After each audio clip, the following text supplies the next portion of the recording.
আসসালামু আলাইকুম আরহামতুল্লাহি ওবরকাতু। আবারও ভাইরাল হইল স্বৈরাচার শেখ হাসিনার সাথে ফোন আলাপ।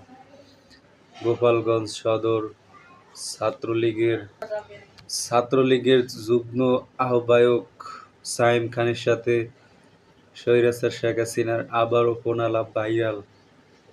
তো ভাইরাল ভিডিওটা আপনারা দেখার জন্য সবাইকে আমন্ত্রণ জানাচ্ছি। দেখেন শেখ হাসিনার সেই ভাইরাল ফোন আলাপের ভিডিও। আমি তো আছি, তোমরা কেমন আছো? জি আপা, আলহামদুলিল্লাহ। আপা আমার চিনছেন? আমি ছাত্রলীগের যুগ্ম আহ্বায়ক, গোপালগঞ্জ সদরের আপা। হ্যালো হ্যাঁ, আপা, আপনাকে খুব মিস করতেছি আপা। দেশের অবস্থা তো না, খুবই বলো। আপা, দেশের অবস্থা তো খুবই খারাপ আপা। আমাদের খুবই খারাপ। সবার উপরে শুরু করছে এখন খুন করা। আপা, আর ওই যে আজকে গতকালকে রাতে তো আপনার পার্টি অফিস থেকে 6 জনকে গ্রেপ্তার করছে, মানে গোপালগঞ্জের পার্টি অফিস থেকে আপা। আপনি নিউজ জানেন কিনা আপা? হুম। আমরা তো বাড়িতে ঘুমাইতে পারতেছি না আপা। এটা প্রশাসন খুব মানে খারাপ করতেছে, যৌথ বাহিনী অভিযান করতেছে আপা, এই অবস্থা। হ্যালো হ্যাঁ, ওখানে তো একজন শিবির আর একজন হলো ছাত্র দল, তাদেরকে বসাইছে এখন গোপালগঞ্জে। জি আপা, এইটা আসলে গোপালগঞ্জে এখন আপা আমার আমার আসলে আপনার সাথে অনেকদিন ধরে কথা বলার ইচ্ছা ছিল, বাট আপনি ধরছেন, অনেক ধন্যবাদ আপা। আর আমাদের গোপালগঞ্জে একটা দিক নির্দেশনা দিবে এরকমের একজনকে একটু সেট করলে আমাদের জন্য ভালো হয়। আর দ্বিতীয়ত তাহলে সারা বাংলাদেশের নেতাকর্মীরা হয়তোবা নামতে পারতো। হ্যাঁ, একজনের নাম বলবা, সাথে সাথে তাদের একটা মামলা দেবে এবং গ্রেপ্তার করে নেবে। ও, তাহলে তো ওইটা আসলে, তাহলে তো সেটাও তো আসলে, তাহলে আমাদের কোন দিকে যে যাব আপা আসলে? আহ, না, নিজেদেরই করতে হবে, যে যেখানে যার অবস্থান থেকে কাজ করতে হবে। আপা, আমার ইউনিয়ন হলো বুড়াশি ইউনিয়ন। এই যে আপনি যে নৌকায় করে চলতেন, মানে যে রাস্তা দিয়ে যেতেন। জি, হ্যাঁ, আমি চিনি। জি আপা। তো যার যার এলাকা নিয়ে সে সে কাজ করতে হবে, আর সবাইকে সাবধান করতে হবে। আর ওই গোপালগঞ্জ যা বলছে, গোপালগঞ্জ যখন হাত দিচ্ছে, জি তো আপা। গোপালগঞ্জে যে হাত দেয় তার কিন্তু হাত পড়ে। জি আপা, জি আপা, জি জি তো গোপাল। গোপালগঞ্জে হাত দিলে এটা ভালো হবে না। জি আপা। আপা, আপনি ভালো আছেন তো আপা? আমি ভালো আছি, আমি ঠিক আছে। আমি এই যে কথা বলছি সারা বাংলাদেশে, কারণ কালকেই প্রজ্ঞাপন দিছে। জি আপা। এনএসআই, র্যাব, ডিজিএফ সবাইকে রিপোর্ট, আইজিপি কে ডেকে নিউজ বলে দিছে। মানে আওয়ামী লীগ, আওয়ামী লীগের সাবেক এমপি, বর্তমান এমপি, ভবিষ্যতে এমপি হতে পারে, জি আপা। তারা তাদের আত্মীয় স্বজন, জি আপা। আত্মীয় স্বজন, জি আপা। প্লাস যারা কাউন্সিলর, মেম্বার, তারপরে মেয়র, যে যেখানে আছে, এবং তাদের আত্মীয় স্বজন সবাইকে অ্যারেস্ট করতে বলছে। তোমরা কত করবে সেটাই তো কথা। হ্যাঁ আপা, এখন আমি কত করবে? আমি কালকে আমাদের ইউনিয়নের চেয়ারম্যান, আপনি চিনেন কি না জানি না, MM ননি আহমেদ ননি, উনার সঙ্গে একটা মিটিং করলাম, কথা হয়েছে অনেকক্ষণই। তো উনি দিক নির্দেশনা দিল, এবং কালকেই যাওয়ার কথা ছিল আমাদের একটা মিছিল নিয়ে, বুড়াশি ইউনিয়নের যারা ছাত্রলীগ করে কর্মী যারা আছে এদের নিয়ে আমরা একটা মিছিল নিয়ে যাওয়ার কথা ছিল। কিন্তু তার ভিতরই, মানে সন্ধ্যার পরে 7টায় প্রোগ্রামটা ছিল, আহ, তার ভিতরে নিউজ আসলো যে যৌথ বাহিনী অভিযান চলবে। তো আমরা গেলাম না। ওনারা যারা গেছিল, যাওয়ার পরে আপনার অ্যারেস্ট করলো। আর ওই যে পিছন দিয়ে যে গেটটা আছে না আপা, ওই গেট দিয়ে হয়তোবা 4-5 জন ধরেন যে চলে গেছিল বাইরে। এই অবস্থা।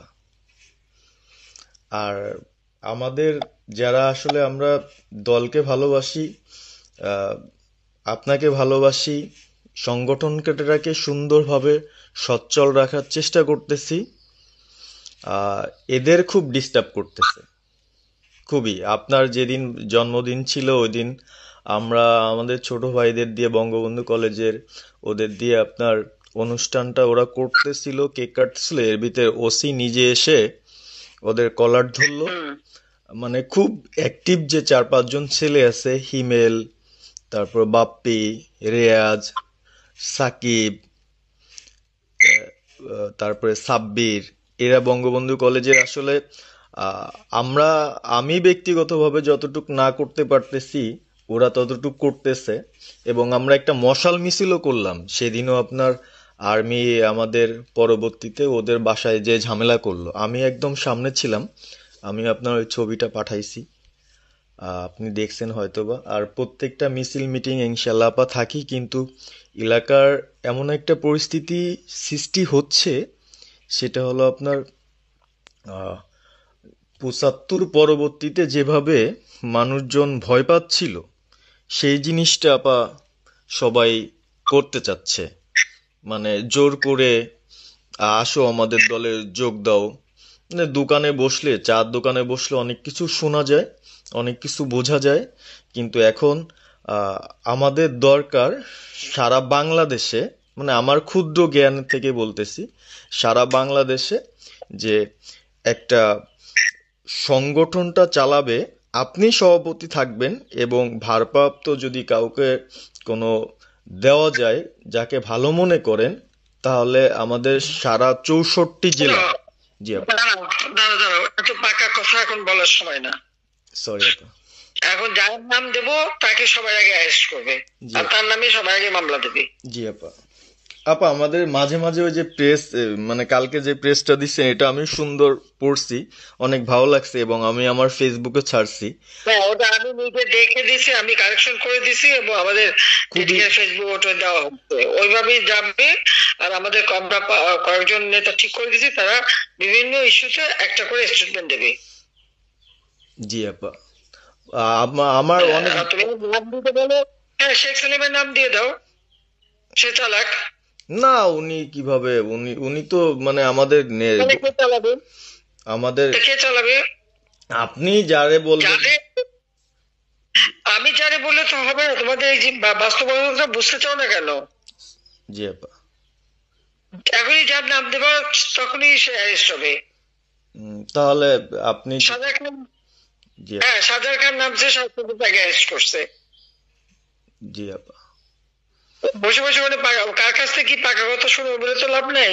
জি আপা। এদের নর্মাল, আমাদের তো নর্মাল রাজনীতি করতে দেবে না।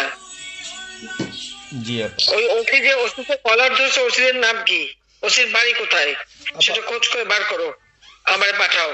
ঠিক আছে আপা, আপা যদি সুযোগ থাকে আপা, আমি আজকেই আপনাকে ওই বিস্তারিত পাঠাচ্ছি, উনি কত সালে ঢুকছে সবকিছু পাঠাচ্ছি আপা আপনাকে। সবকিছু দাও, বললো যে এক মাঘের শীত যায় না। ঠিক আছে আপা। 15 বছর দেশ বেতন ভাতা বাড়াইছি, রেশন বাড়াইছি, এই পুলিশের সবকিছু করে দিছি, জি আপা। আর্মিদের করে দিছি। জি এই আপা। পর্যন্ত যে কজন সব আমার প্রমোশন পাওয়া। জি আপা। আর এখন একেবারে ওই সুদখোর ইউনূসের কথা শুনে লাফাচ্ছে। আর ওই জামাতের ওরা কয়দিন আছে, জি আপা। সামনে আর 1 মাস থেকে কিনা দেখো। জি আপা। জি আপা, দোয়া করেন আপা। আর আমি আপনাকে 1 মাস আগে কিনা দেখো, তখনই আপনারা যারা বেশি বাড়াবাড়ি করেন কোথায় যাবেন সেটা বুঝে নিয়েন। জি আর এই তালিকা সব করে রাখো। আপা। আর যারা এই যে ঘর বাড়ি ভাঙা পোড়ানো, তাদেরকেও হিসাবটা নাম রাখো, এবার যেন ভুল না হয়। পরে এর চাচা, ওর মামা, ওর শ্বশুর, ওর শাশুড়ি, এইগুলি যেন না হয়। আপা। এবার গুইনে গুইনে গুইনে গুইনে হিসাব নেওয়া হবে। জি আপা। জি আপা। আমি গত 2001 কিচ্ছু বলিনি, আমি 2009 সরকার এসেও আমি ওসব কাউকে কিছু বলিনি, আমি দেশের উন্নয়ন করছি। আল্লাহ এরপরে যদি আল্লাহ যদি সুযোগ দেয়, তার আগে যারা আমার নেতা কর্মীকে হাত দিচ্ছে, কোপায় কোপায় ছাত্রলীগে মারতেছে, প্রত্যেকের এক একটা শিক্ষা আমি দিয়ে ছাড়বো। আর আমি যেটা বলি আমি তা করি।